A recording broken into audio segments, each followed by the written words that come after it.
Et si on vous parlait en toute simplicité ? C'est un enjeu sociétal que d'accompagner et de protéger au maximum ces personnes qui sont en situation de fragilité financière. Épisode 1. Protéger les clients en situation de fragilité financière. Savez-vous comment les hommes et les femmes du Crédit Agricole œuvrent pour protéger ses clients ? Avec la conformité, une fonction qui s'inscrit au cœur des activités bancaires.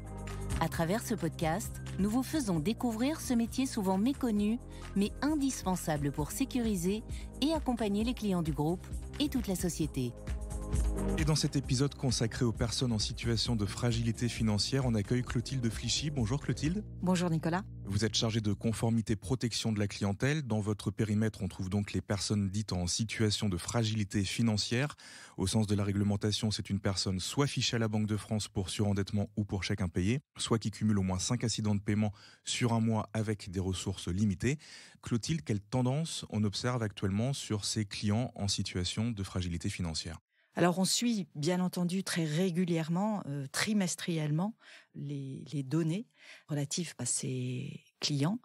On n'observe pas d'évolution, d'accroissement significatif des clients en situation de fragilité financière. En revanche, au sein des différents motifs de basculement en situation de fragilité financière, motif que vous avez recité tout à l'heure, Nicolas, on voit que les clients tombés en fragilité financière pour cause de fichage, soit chèque impayé, soit surendettement, a tendance à augmenter depuis les 2 derniers trimestres. Face à ce contexte, quelles sont donc les obligations des banques ? Qu'est-ce que vous devez faire pour suivre et accompagner ces clients ? Les obligations, elles sont nombreuses et je dirais qu'elles ont pas mal évolué depuis maintenant 3 ans. La première des obligations, c'est bien entendu de détecter ces clients, c'est-à-dire d'arriver à identifier les clients qui sont en situation de fragilité financière.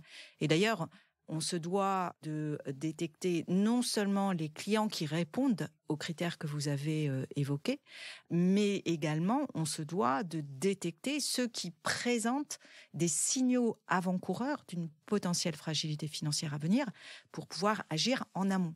Donc finalement, nos obligations et le dispositif que l'on a construit, il repose tout à la fois sur de la prévention et l'accompagnement des clients qui sont réellement en fragilité financière.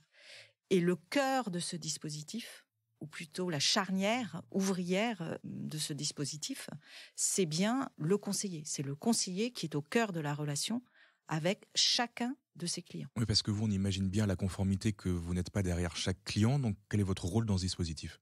Alors, on n'est ni derrière chaque client, ni derrière chaque conseiller. Donc, nous, notre rôle, c'est à partir de la réglementation et différentes strates de la réglementation, parce que parfois on cumule comme ça des couches réglementaires, eh bien, il nous faut traduire cette réglementation de manière très opérationnelle pour ceux qui sont quotidiennement face aux clients. Donc, le rôle de la conformité, c'est finalement d'éclairer, de permettre à ceux qui sont au quotidien avec le client de comprendre ce qu'ils doivent faire, ce qu'ils peuvent faire, ce qu'ils ne peuvent pas faire. C'est donner du sens. La conformité, c'est ça, c'est donner du sens à ce qui s'impose à nous. Il y a un rôle important de la formation ? Bien évidemment, je le disais, les conseillers sont au cœur de notre dispositif, c'est vraiment la cheville ouvrière du dispositif, et donc il faut les former, il faut leur expliquer.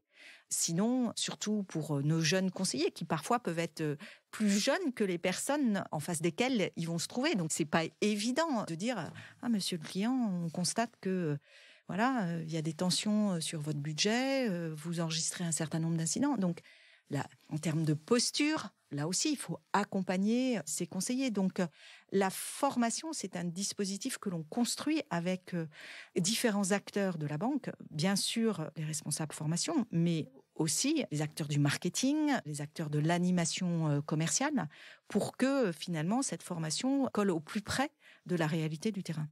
Finalement, dans ce dispositif de protection des clients en situation de fragilité financière, quels sont les enjeux ? Le premier des enjeux, c'est bien entendu la protection du client. Je travaille dans une équipe chargée de la protection de la clientèle. Donc, c'est protéger les clients, les accompagner, prévenir au maximum pour éviter qu'ils ne basculent en fragilité financière installée. Et quand ils le sont, essayer de les accompagner pour en sortir. En sachant que la banque n'est pas responsable de la situation du client. Son rôle, c'est juste de l'accompagner et éviter de l'enfoncer un peu plus, je dirais. Donc, il y a un enjeu de protection du client. Il y a un enjeu, bien entendu, d'image pour la banque, voire de sanctions si on ne respecte pas les obligations qui nous incombent. Mais je dirais que plus largement, c'est un enjeu sociétal que d'accompagner et de protéger au maximum ces personnes qui sont en situation de fragilité financière. Comment ce dispositif de protection va évoluer ? Est-ce que les nouvelles technologies vont jouer un rôle important, par exemple ? Alors, on essaye, bien entendu, de faciliter au maximum le travail de nos conseillers en faisant porter aux outils tout ce qui peut être embarqué dans ces outils et alléger le travail du conseiller de manière à ce que celui-ci se concentre sur, finalement, la relation avec son client et l'accompagnement de celui-ci. Et donc oui, on a par exemple travaillé sur un algorithme prédictif qui nous permet de détecter très en amont des signaux avant-coureurs d'une potentielle fragilité financière à venir et signaux que l'œil du seul conseiller n'est pas toujours en capacité de détecter. Donc c'est faire des liens entre des événements que le conseiller, lui, ne ferait pas spontanément. Merci beaucoup, Clotilde Flichy. Merci, Nicolas.